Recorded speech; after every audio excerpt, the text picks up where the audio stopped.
Assalamu alaikum dear students, welcome to Physics Hub with Aisha. I am back with examples of chapter 11 electrostatics, example 11.1 और 11.2 को हम discuss करने वाले हैं. So starting with example 11.1, 11.1 example क्या कह रहा है? Find electric field at a distance of 30 centimeters from a 3 microcoulomb point charge. अब कभी भी आप अगर न्यूमेरिकल प्रॉब्लम सॉल्व करें तो उसको एक मर्तबा ना पढ़ें, 2 मर्तबा पढ़ते हैं, क्योंकि पहली मर्तबा में आपको कंफ्यूजन हो सकती है. सेकेंड टाइम लेट्स सी कि हमें क्या क्या गिवन है और क्या निकालना है. फाइंड इलेक्ट्रिक फील्ड, हमने इलेक्ट्रिक फील्ड निकालनी है, ठीक है, at a distance of 30 centimetres, 30 centimetres के फासले पे from a 3 microcoulomb point charge. एक पॉइंट चार्ज से ये फासला दिया गया है जो कि है 3 माइक्रोकूलम. अच्छा, अब आपने इलेक्ट्रिक फील्ड निकालनी है. पिछले टॉपिक में हमने एक्सप्रेशन डिटेल में डिस्कस की है इलेक्ट्रिक फील्ड की. इलेक्ट्रिक फील्ड क्या होता है? ज़ाहिर है यहाँ पे हम मैग्नीट्यूड की बात कर रहे हैं, डायरेक्शन हमें नहीं चाहिए. तो इलेक्ट्रिक फील्ड की जो एक्सप्रेशन थी वो क्या थी, वो हम जरा रफ में देख लेते हैं. पहले इलेक्ट्रिक फील्ड बराबर था के क्यू बाय आर स्क्वायर्ड के, जिसमें ये क्यू क्या था? सोर्स पॉइंट चार्ज था. और हमें पता चला था इस एक्सप्रेशन को देखते हुए कि electric field test point charge पर डिपेंड नहीं करता, बल्कि ये सिर्फ सोर्स पॉइंट चार्ज पर डिपेंड करता है. तो एक्सप्रेशन में हमें क्या क्या चीजें चाहिए? के चाहिए, क्यू चाहिए, आर चाहिए. डेटा में आपको क्यू और आर की वैल्यू गिवन है, लेकिन हमारे पास अच्छा के गिवन नहीं है, but we already know that K is a constant value. So जब हम डेटा लिखेंगे तो डेटा में हमने इस कांस्टेंट को कंसीडर करना है. So let's write down the data ताकि हमें आइडिया हो जाए कि हमें गिवन क्या है. ऐसा कोई फिजिकल क्वांटिटी ऐसी तो नहीं है जो हमें रिक्वायर्ड हो और हमें गिवन ना हो और हमें निकाल के पुट करनी हो. But in this example which is a very simple one, it's not the case. चले, अब हमें फासला गिवन है which we represent by R normally. ये कौन सा फासला है? Suppose this is a source point charge जिसका मैग्नीट्यूड आपको गिवन है 3 माइक्रोकूलम, और आपको जिस पॉइंट पे फील्ड निकालनी है, जिस पर टेस्ट पॉइंट चार्ज पड़ा होगा, जिस पर ई की वैल्यू डिपेंड नहीं करती, वहां से सोर्स पॉइंट चार्ज का जो फासला है आर, दैट इज 30 सेंटीमीटर्स, और Q इक्वल्स 3 माइक्रोकूलम. ठीक है. अच्छा, यहाँ पे हम डेटा में लिख देते हैं, दैट इज 30 सेंटीमीटर्स. हमें Q गिवन है 3 माइक्रोकूलम. K की वैल्यू कांस्टेंट है which we already know. It is not given in the data, but we know already that it is 9 into 10 raised to 9 Newton meter squared per coulomb squared. K की value कैसे, K की value हम कैसे Newton metre square पर coulomb square में express करते हैं, ये आप मेरी पिछली वीडियो में डिटेल्स जरा देख लें. अच्छा, अब हमें यहाँ पे निकालना क्या है? We have to find out electric field at that specific point. ठीक है, अब रफ में ऑलरेडी हम देख चुके हैं कि एक्सप्रेशन क्या है इलेक्ट्रिक फील्ड की. We just have to put the values and we will get the answer. तो E बराबर है, ये सॉल्यूशन की तरफ हम आ रहे हैं, E बराबर है K Q by R squared के. Let's put the values. K is 9 into 10 raised to 9. Q is 3 microcoulomb. अच्छा, अब सबसे अहम बात कि आपने इस डेटा को देखना है कि क्या आपका डेटा SI यूनिट्स में गिवन है या नहीं. अगर SI यूनिट्स में गिवन नहीं है तो you have to convert your data to SI units. जैसे कि आप अगर इसके यूनिट को देखें, K के यूनिट को, force is given in newtons, length is given in metres and charge in coulomb. लेकिन आपको यहां पर लेंथ किस में गिवन है? 30 centimetre. Centimetre is not the SI unit of length, but metres is the SI unit of length. So we have to convert it into SI units. अच्छा, इसका मतलब है कि सेंटी प्रीफिक्स की हमें वैल्यू यहां पे पुट कर देनी है. सो 30 इंटू 10 रेज टू -2 मीटर्स, हमें SI यूनिट में इसकी वैल्यू मिल गई. 3 माइक्रोकूलम, माइक्रो प्रीफिक्स की वैल्यू होती है 10 raise to -6, so it becomes 3 into 10 raised to -6 coulomb. अब हम यहाँ पे SI यूनिट की वैल्यू पुट करेंगे. So 9 into 10 raised to 9 was the value of K. Now multiply it with the value of Q, which is 3 into 10 raised to minus 6, and then divide it by R squared, जो कि है 30 into 10 raised to minus 2 squared.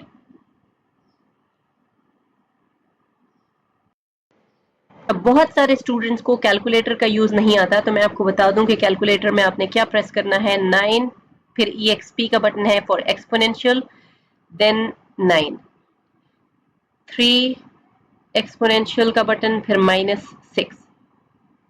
Similarly 30 exponential minus 2, फिर bracket closed, और फिर ऊपर आपको x squared का एक बटन नजर आ रहा होगा, आपने वो प्रेस कर देना है. चले, अब मैं यहाँ पे डायरेक्टली इसकी कैलकुलेशंस कर रही हूँ. Let's first solve for the numerator, फिर हम डिनोमिनेटर के लिए सॉल्व करेंगे. So 9 exponential 9 bracket closed,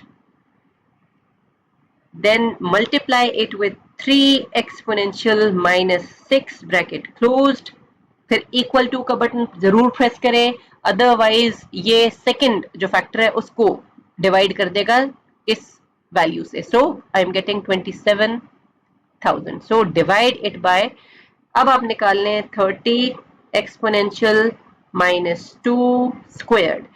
I am getting 0.09. 0.09.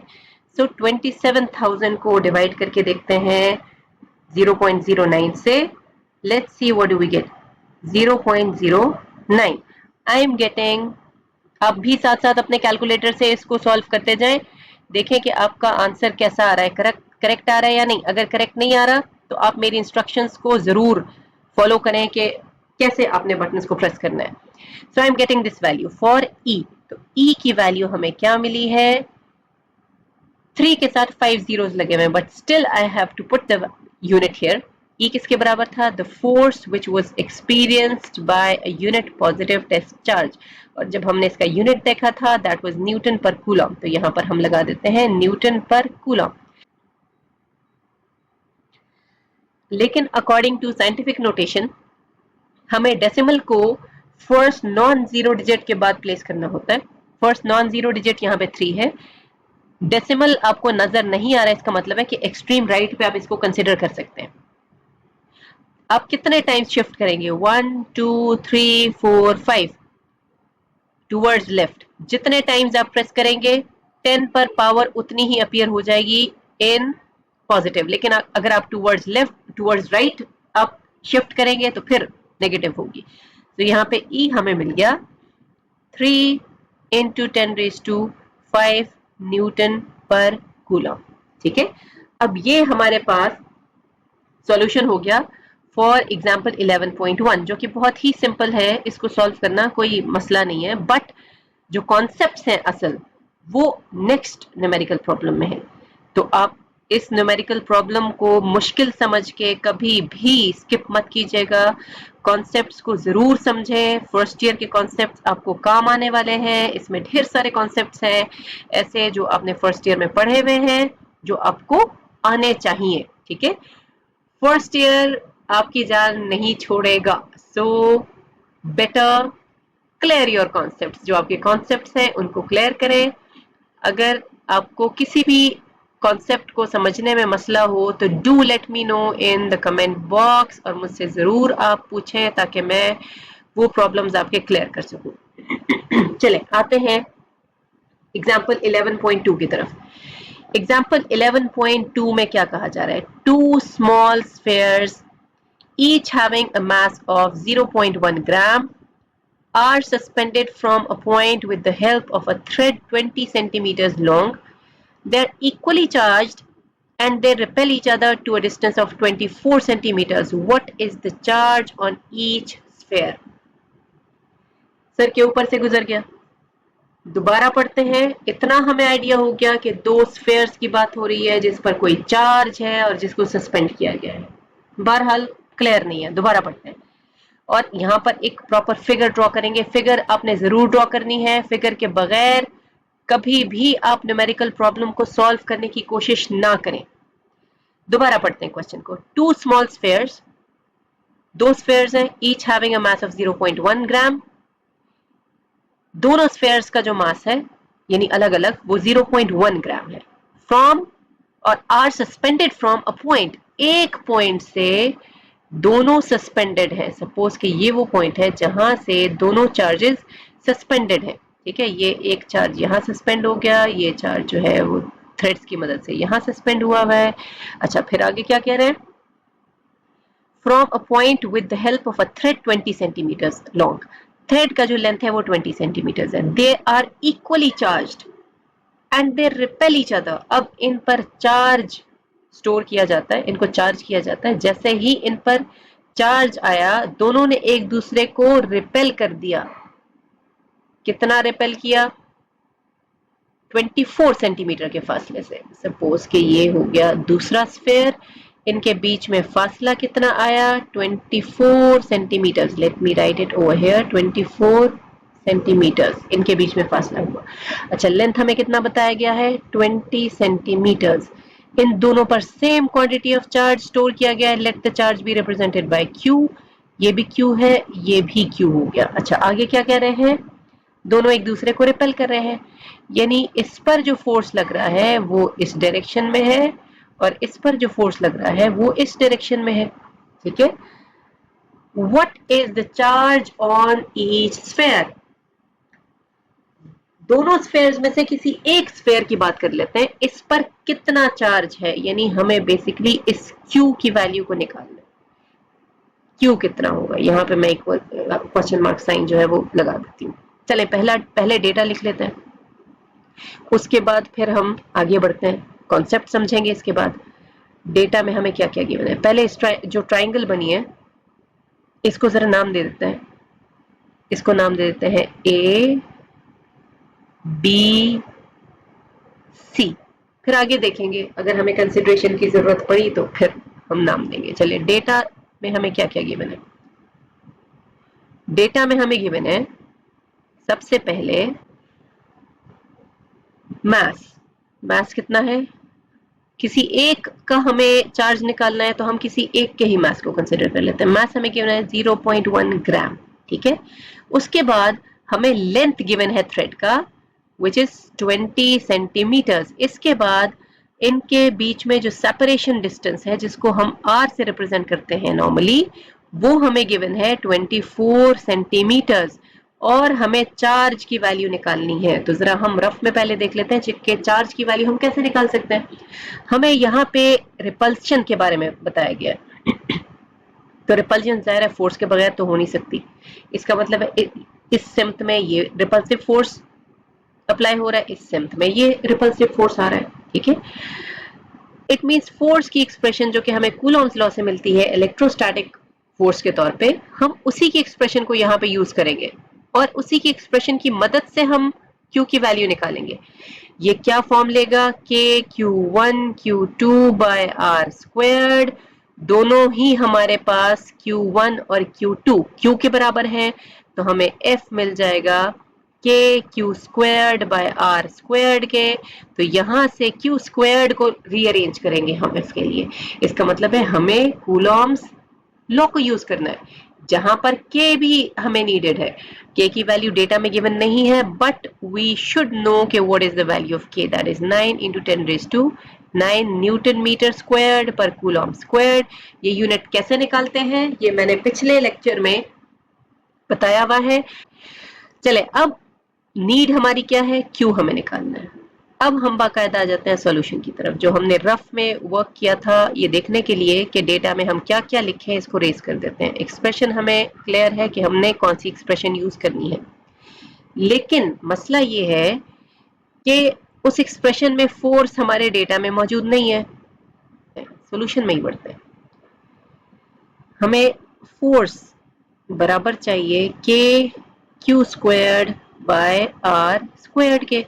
K मौजूद है, R स्क्वायर्ड मौजूद है, लेकिन F मौजूद नहीं है Q को निकालने के लिए। तो इसका मतलब हुआ कि पहले हम F की वैल्यू निकालेंगे गिवन कंडीशन से, उसके बाद हम इस इक्वेशन में पुट करके Q की वैल्यू निकाल सकेंगे, अदरवाइज नहीं निकाल सकते। अच्छा, फोर्स का अगर अमल दखल आ गया तो हमने अब इस सिचुएशन को देखना है कि क्या इसमें सिर्फ एक फोर्स इन्वॉल्व है या फिर कॉम्बिनेशन ऑफ फोर्सेस हैं। अगर तो कॉम्बिनेशन ऑफ फोर्सेस हैं और ये सिस्टम बैलेंस्ड है तो इसका मतलब है कि इक्विलिब्रियम यहाँ पे मौजूद है, और अगर ये in the state of equilibrium है सिस्टम, तो इक्विलिब्रियम के जो कंडीशंस हैं वो सेटिस्फाई हो रहे हैं। ठीक है। अच्छा, अब यहाँ पे कितने फोर्सेस इन्वॉल्व हैं? एक तो इस चार्ज का जो मास है वो इन्वॉल्व है, सॉरी, मास अगर मौजूद है तो वेट इसका इन्वॉल्व है। Weight is nothing but the force with which it is attracted towards the earth, जिसको हम mg से रिप्रेजेंट करते हैं। F बराबर होता है ma के, जबकि W बराबर होता है mg के, जिसमें हम a की जगह g को रिप्लेस कर देते हैं because g is acceleration due to gravity. अच्छा, अगर आप अपने बुक में देखें तो आपको एंगल दिया गया है यहाँ पे। So this is the angle जो हमें कंसिडर करना है। फोर्सेस को देख रहे थे, कौन कौन से फोर्सेस इन्वॉल्व हैं? एक टेंशन जो के वेट को अपोज करेगा। ठीक है। अच्छा, अब आप देखें तीन फोर्सेस इन्वॉल्व हैं। कौन कौन से? एक हमारे पास है repulsive force, electrostatic repulsive force, जो कि एक्स एक्सिस में जा रहा है, नेगेटिव एक्स एक्सिस में। एक है आपके पास वेट जो कि डाउनवर्ड जा रहा है। एक है tension T which is making some angle theta. इसका मतलब है कि इसके दो पार्ट्स होंगे, अलोंग हॉरिजॉन्टल भी, अलोंग वर्टिकल भी, यानी इसको हमें रिजॉल्व करने की जरूरत पड़ेगी। तो let's resolve it into its components. कैसे रिजॉल्व करते हैं? हम इसके इनिशियल और फाइनल पॉइंट से दो लाइंस ऐसे ड्रॉ करते हैं कि वो आपस में 90 डिग्री का एंगल बनाते हैं, यानी आपस में वो परपेंडिकुलर हो जाएं।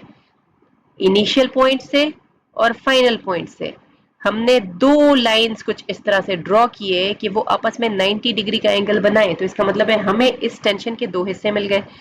एक वो हिस्सा जो कि परपेंडिकुलर के ऊपर लाई कर रहा है, इस पॉइंट को मैं डी का नाम दे देती हूँ, जो कि एंगल के ऑपोजिट साइड होती है। एक पार्ट मिल गया बेस पे। ठीक है। तो परपेंडिकुलर पर इसका आता है वर्टिकल कंपोनेंट, जिसको हम टी साइन थीटा से रिप्रेजेंट करेंगे। हॉरिजॉन्टल पे इसका आ गया वर्टिकल कंपोनेंट, जिसको हम टी कॉस थीटा से रिप्रेजेंट करेंगे। ये जहन में रहे कि चार्जेस के बीच में फासला, यानी बी सी के बीच में फासला है 24 सेंटीमीटर। तो हमारे पास बी डी का फासला 24 का हाफ हो जाएगा, so this will be 12 centimetre. अब यहाँ पे एक और बहुत ही इंपॉर्टेंट पॉइंट है सॉल्यूशन को स्टार्ट करने से पहले, कि आपने डेटा में देखना है कि क्या सारे के सारे यूनिट्स आपको एसआई में गिवन है या नहीं। अगर एसआई यूनिट में नहीं गिवन तो आप इसको कन्वर्ट कर लें। 0.1 grams means 0.1 divided by 1000 kilograms, so it becomes 0.0001 kg। मास का एसआई यूनिट है केजी, लेंथ का एसआई यूनिट है मीटर्स, सेंटीमीटर्स नहीं है। तो हम सेंटी प्रीफिक्स की वैल्यू पुट कर देते हैं। सेंटी इक्वल्स 10⁻², तो 20 इंटू 10⁻² मीटर्स हो गया। 24 सेंटीमीटर्स क्या हो गया? 24 इंटू 10⁻² मीटर्स। ये हमारे एसआई यूनिट में सारे के सारे कन्वर्ट हो गए। अच्छा, अब वापस आते हैं जरा। हमने क्या कहा कि सिस्टम इज इन इक्विलिब्रियम। अगर सिस्टम इक्विलिब्रियम में है तो इक्विलिब्रियम की कुछ कंडीशंस होती है कि sum of all the forces should be equal to zero and sum of all the torque should be equal to zero, depending on the condition which applies to the system. हम यहाँ पे first या फिर second condition apply करेंगे, या फिर अगर दोनों की जरूरत पड़ती है तो दोनों अप्लाई करते हैं। यहाँ पर किसी किस्म का टर्निंग इफेक्ट प्रोड्यूस नहीं हो रहा, यानी टॉर्क की बात हमने नहीं करनी, वो ऑलरेडी जीरो है। Sum of force to be zero का मतलब है कि हमने हॉरिजॉन्टल में भी फोर्स को देखना है जो कि जीरो के बराबर आना चाहिए, और वर्टिकल में भी फोर्स को देखना है जो कि जीरो के बराबर आना चाहिए। तो पहले हम sum of all the forces along horizontal देखेंगे, फिर वर्टिकल देखेंगे। अकॉर्डिंग टू अ कन्वेंशन जो सेट हुआ है, जिसको हम फॉलो करते हैं, हम कहते हैं कि upward forces are taken as positive, downward are negative, towards right forces are taken to be positive and towards left these are taken to be negative. अच्छा, अब हम जरा डायरेक्शंस को देख लेते हैं हमारे फिगर में कि कौन कौन से डायरेक्शंस बनते हैं, फिर हम अप्लाई करते हैं। From initial towards final along X axis या अलोंग द हॉरिजॉन्टल डायरेक्शन ये बन गई। From initial to final along the vertical direction, ये बन गई, ये हमारी हो गई डायरेक्शन। अब आप देखें, पहले अगर हम यहां देखते हैं, अच्छा ये जो अननोन फोर्स है एफ यहाँ पे, इसी की वैल्यू को निकालने के लिए हम जतन कर रहे हैं। Sum of all the forces should be equal to 0। पहले हॉरिजॉन्टल फिर वर्टिकल देखते हैं। हॉरिजॉन्टल में कौन कौन से फोर्सेस आ रहे हैं? दो फोर्सेस आ रहे हैं, एक आ रहा है हॉरिजॉन्टल कंपोनेंट वेक्टर, दूसरा आपका इलेक्ट्रोस्टैटिक फोर्स। ठीक है, ये दोनों आपके दो वैल्यूज हैं जो कि एक दूसरे को कैंसिल कर रही हैं। इसका मतलब हुआ कि अगर हम पॉजिटिव और नेगेटिव के केस में देखें तो we have T cos theta towards right, so it is taken as positive, minus f which is taken along negative, लेकिन हम मैग्नीट्यूड निकालेंगे, ये जहन में रहे, ठीक है, इट इज इक्वल टू 0। अब t cos theta किसके बराबर हो गया? f के बराबर हो गया, लेकिन अभी भी कोई यहाँ पे प्रॉपर इसको सॉल्व नहीं कर सकते, तो इसको इक्वेशन 2 का नाम दे देते हैं। अब हम सेकंड जो पार्ट है इसका उसकी तरफ आ जाते हैं, यानी sum of all the forces along vertical should be equal to 0। Along vertical कौन कौन सी फोर्सेस है? एक जा रहा है vertical component upward direction which is T sine theta, एक आ रहा है downward which is M G. So we have T sine theta minus M G equal 0। यहां से टी साइन थीटा किसके बराबर हो गया? एम जी के बराबर हो गया। ये भी सॉल्व नहीं हो सकता, इक्वेशन 2 और 3 को कंबाइन करके हम सॉल्व करेंगे।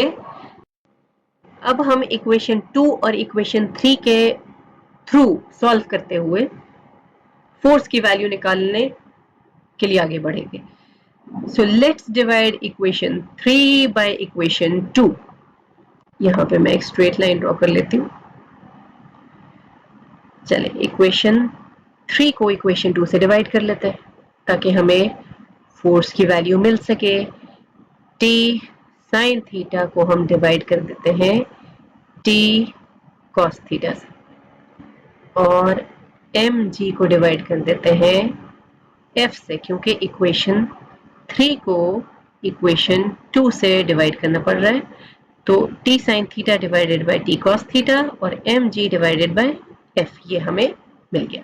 अब यहां से टी कैंसिल हो गया, ठीक है, यहां से टी कैंसिल हो गया, हमें मिला sine theta by cos theta which is equal to tangent theta, so tangent theta becomes equal to M G by F. अब अगर यहाँ पे थीटा हमें गिवन होता तो हम यहाँ पे सीधा सीधा वैल्यू पुट करके एफ की वैल्यू निकाल लेते, लेकिन हमें थीटा गिवन नहीं है। इसका मतलब है हम टेंजेंट थीटा की वैल्यू की तरफ जाएंगे कि हम एक राइट एंगल ट्राइंगल के साइड्स के थ्रू टेंजेंट थीटा की वैल्यू कैसे निकाल सकते हैं। तो आपने ऑलरेडी बहुत सारे जो ट्रिग्नोमेट्रिक आइडेंटिटी से रिलेटेड प्रॉब्लम्स हैं वो सॉल्व किए हों। अब एक और टास्क हमें मिल गया है, तो इसके लिए आप सबसे पहले वो जो सेंटेंस आपने याद किया होगा अर्ली क्लासेस में वो जरा याद कर लें। सम पीपल हैव, याद आया? आपने एक सेंटेंस याद किया था, some people have curly black hair turning purple black. Some people have. S stands for sine theta, P for perpendicular, H for hypotenuse. Curly black hair. C for cos theta, B for base, H for hypotenuse. Turning purple black. T for tangent theta, P for perpendicular, B for base. अब आपको यहाँ पे एक triangle नजर आ रही है। कौन सी ट्राइंगल है? A B D. Triangle A B D में अगर आप देखें, इस ट्राइंगल ए बी डी में जो बेस है that is B D. Angle की ऑपोजिट साइड होती है परपेंडिकुलर, और ये ऑपोजिट साइड जिस साइड के साथ 90 डिग्री का एंगल बना रहा होता है वो होता है बेस, और जो तीसरी साइड बची वो होती है हाइपोटेन्यूज। तो एंगल की ऑपोजिट साइड हमारे पास हो गई परपेंडिकुलर, जिस साइड के साथ ये 90 डिग्री बना रहे हैं वो बेस। तो अब आप देखें टेंजेंट थीटा यहाँ पे इस ट्राइंगल ए बी डी में किसके बराबर होगा? परपेंडिकुलर बाय बेस के बराबर होगा टेंजेंट थीटा। यहाँ पे परपेंडिकुलर कौन सी साइड है? परपेंडिकुलर आ रहा है ए डी के ऊपर, बेस आ रहा है बी डी पर। ठीक है, अब आप देखें यहां पर एक और मसला क्रिएट हो गया कि अगर आप साइड्स देखें तो आपको इस ट्रायंगल की ए बी साइड के बारे में पता है, बी डी साइड के बारे में भी पता है कि ये 12 सेंटीमीटर है, लेकिन ए डी के बारे में हम नहीं जानते, तो हम पहले ए डी की वैल्यू निकाल लें। तो कैसे निकालेंगे? राइट एंगल ट्रायंगल पर पाइथागोरियन थ्योरम अप्लाई करते हैं। ठीक है, पाइथागोरियन थ्योरम क्या कहता है? Hypotenuse squared equals base squared plus perpendicular squared. ठीक है, हाइपोटेन्यूज कौन सी साइड है यहाँ पे इस ट्राइंगल में? कौन सी ट्राइंगल में? In triangle A B D. इस ट्राइंगल में हाइपोटेन्यूज क्या है? A B. तो A B squared equals base कौन सी साइड है? B D squared plus perpendicular squared. Perpendicular क्या है? ए डी, तो इस पर भी स्क्वायर लगा देता है। अच्छा, ए बी हमें गिवन है, ए बी हमें कितना गिवन है? ए बी हमें गिवन है 20 सेंटीमीटर्स। ठीक है, तो आप यहाँ पर 20 सेंटीमीटर्स लगा दें स्क्वायर्ड। फिलहाल हम एसआई यूनिट्स की कंसिडरेशन यहाँ पर नहीं कर रहे क्योंकि पाइथागोरियन थ्योरम है, ये साइड्स के बारे में हमें इंफॉर्मेशन दे रहा है, तो हम सेंटीमीटर्स के साथ इसको लेके जा सकते हैं। तो हम 20 स्क्वायर्ड ले लेते हैं for A B. B D कितना है? 12, तो 12 पर स्क्वायर आ गया plus A D squared. A D हमें निकालना है, तो ए डी स्क्वायर्ड किसके बराबर हो जाएगा? ए डी स्क्वायर्ड बराबर हो गया 20 squared minus 12 squared. 20 squared equals 400, 12 squared 144, 400 minus 144, we get 256. But we don't know, we don't need AD squared. हमें क्या चाहिए? हमें तो चाहिए AD। तो अगर हमें AD चाहिए तो दोनों साइड्स पे हम ले लेते हैं अंडर रूट, और अंडर रूट 256 बराबर है 16 के। So we have the value of AD equals, AD किसके बराबर हो गया? ये बराबर हो गया 16 के। यूनिट क्या लगाएं? सेंटीमीटर्स, क्योंकि बाकी भी सेंटीमीटर्स में है। चलें, अब इस एक्सप्रेशन में जिसको, चलें इसको हम नाम दे देते हैं 4, इस एक्सप्रेशन को नाम दे देते हैं 5। गलती से मैं उसको स्किप कर गई थी। एक्सप्रेशन 4 में हम टेंजेंट थीटा की जगह A D by B D put कर देते हैं और फिर हम इनकी रिस्पेक्टिव वैल्यूज पुट कर देते हैं ताकि हमें एफ मिल सके। ये सारा जो हमारा स्ट्रगल था ये एफ की वैल्यू निकालने के लिए था। तो एफ यहाँ पे डिनोमिनेटर में है, हम इसको फिर दूसरी साइड पे शिफ्ट करेंगे जो कि न्यूमरेटर में चला जाएगा। सो अब यहाँ पे इसको मैं रेस कर देती हूँ ताकि हमारे पास थोड़ा स्पेस मिल सके। चलें, एफ के लिए पहले इसको रीअरेंज करते हैं इस एक्सप्रेशन को। ठीक है, एफ हमें किसके बराबर मिल जाएगा? ये जहन में रहे, यहाँ से इसके बाद मैं यहां से कंटिन्यू कर रही हूं। ठीक है, अच्छा, एफ किसके बराबर हो गया? एफ बराबर हो गया M G into B D by A D. अब हम सारी की सारी वैल्यूज पुट कर देते हैं क्योंकि अब हमें सब मिल गया है जो जो इस एक्सप्रेशन के लिए हमारी नीड है। एम कितना है? एम हमें गिवन है 0.0001। जी कितना है? जी इज 9.8। बी डी कितना है? B D is 12 centimeters, but you have to use the SI unit system, so it becomes 12 into 10 raised to minus 2, क्योंकि बाकी भी आपने SI units यूज किए हैं। So 12 into 10 raised to minus 2 divided by AD। AD कितना है? AD came out to be 16 centimeters, तो 16 centimeters का मतलब है 16 into 10 raised to minus 2 meters। So 16 into 10 raised to minus 2। ठीक है, अब इसको जरा सॉल्व कर लेते हैं। सो अपना कैलकुलेटर निकालें, आप भी सॉल्व करें और मैं भी सॉल्व करती हूँ ताकि अगर कोई आपके कैलकुलेटर के यूज में कंफ्यूजन हो तो वो दूर हो जाए। पहले ब्रैकेट लगा देते हैं, ब्रैकेट की आदत डाल लेते हैं। 0.0001 को मल्टीप्लाई करेंगे 9.8 के साथ मैंने 0.0001 पे भी ब्रैकेट लगाया है, 9.8 के साथ भी ब्रैकेट लगाया, एक और ब्रैकेट फॉर 12, फिर EXP जो एक्सपोनेंशियल के लिए बटन है उसको यूज करके -2 ब्रैकेट क्लोज प्रेस किया, फिर इक्वल टू दबाया। अगर आप इक्वल टू दबाए बगैर डिवाइड का सिंबल लगा के ये वैल्यू पुट करेंगे तो वो लास्ट वैल्यू को डिवाइड करके इनके साथ मल्टीप्लाई कर देगा और आपका आंसर रॉन्ग आएगा। तो बेहतर है न्यूमरेटर को अलग आप सॉल्व करें, डिनोमिनेटर को अलग सॉल्व करें। So we get 0.000117 divided by 16 into 10 raised to -2. Let's see what do we get. इस आंसर को हम डिवाइड कर देते हैं ब्रैकेट लगा के, ब्रैकेट लगाया 16 exponential -2. What do we get? We get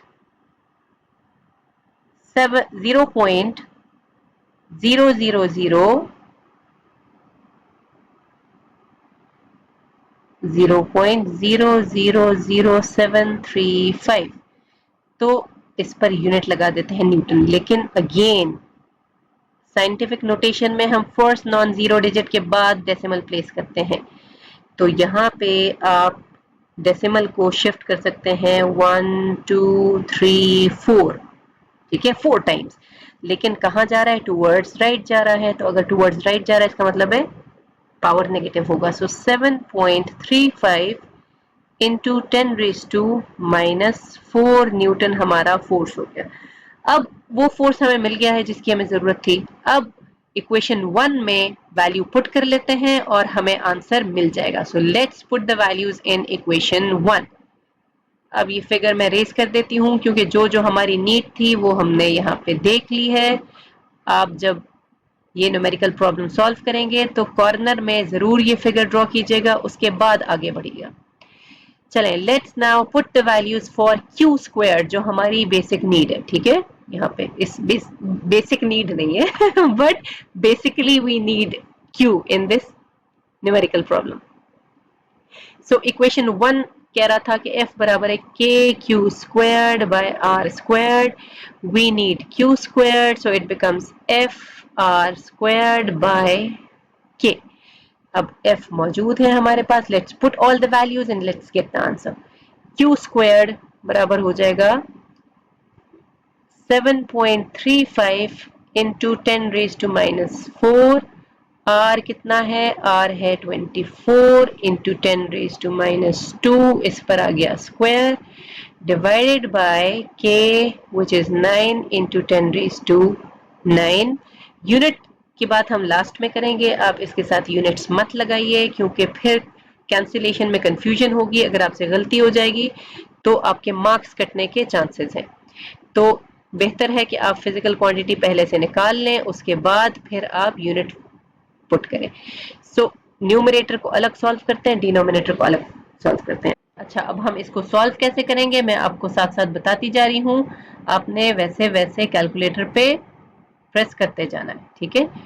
bracket, सबसे पहले ब्रैकेट लगाया 7.35, फिर exp for exponential, then -4 bracket close, then another bracket open 24 exponential -2 bracket close, और ऊपर x squared आपको एक नजर आ रहा है वो क्लिक कर दें, वो आप प्रेस कर दें तो आपको इस पर स्क्वायर मिल जाएगा। अब आप इक्वल करें इसको, हमें मिला 0.000, 4 जीरोस के बाद 423।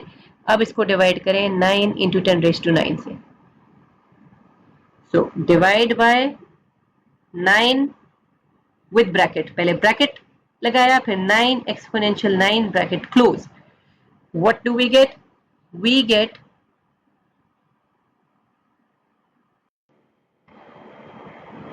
we get 1231.12, but obviously we don't need q squared, we need q। तो हम इस आंसर का अंडर रूट ले लेते हैं। सो अंडर रूट आंसर, सो जब हमने अंडर रूट प्रेस करके उसमें आंसर को प्रेस किया, जो हमने इससे पहले इक्वल टू सिंबल लगा के निकाला था, तो हमें यहाँ पे वैल्यू मिली Q के लिए 0.0007 जीरोस के बाद यहाँ पे 1 2 3 4 6 7 686 ये हमें वैल्यू मिली। जरा वैल्यू कंप्लीट फॉर्म में मिल गई है, तो इस चार्ज के लिए हम यहाँ पे लगा देते हैं कूलम। लेकिन अगेन साइंटिफिक नोटेशन के अकॉर्डिंगली हमें फर्स्ट नॉन जीरो डिजिट के बाद डेसिमल प्लेस करना होता है, तो इट मींस हमें दोबारा से डेसिमल को शिफ्ट करना पड़ेगा। किस डायरेक्शन में शिफ्ट करने की जरूरत है? Towards right. 1 2 3 4 5 6 7 8। ठीक है, तो इसका मतलब है कि हमने टुवर्ड्स राइट अगर डेसिमल को शिफ्ट करना है तो power will be negative. So we get 6.86, जिसको राउंड ऑफ करके हम 6.9 कर लेते हैं, इंटू 10⁻⁻8 यूनिट क्या लग जाएगा? कूलम। तो ये रहा हमारा एग्जाम्पल 11.2, जिसमें कॉन्सेप्ट्स बहुत ज्यादा थे, तो इसको मैंने डिटेल में डिस्कस किया। अब मेरे चैनल को सब्सक्राइब करें, बेल आइकन को प्रेस करें और मेरी वीडियोस को जरूर लाइक करें। अगर आपको कॉन्सेप्ट्स क्लियर हो गए हों और अगर कोई प्रॉब्लम हो तो आप जरूर मुझसे पूछ सकते हैं कमेंट बॉक्स में, मैं रिस्पॉन्ड करूंगी इंशाल्लाह।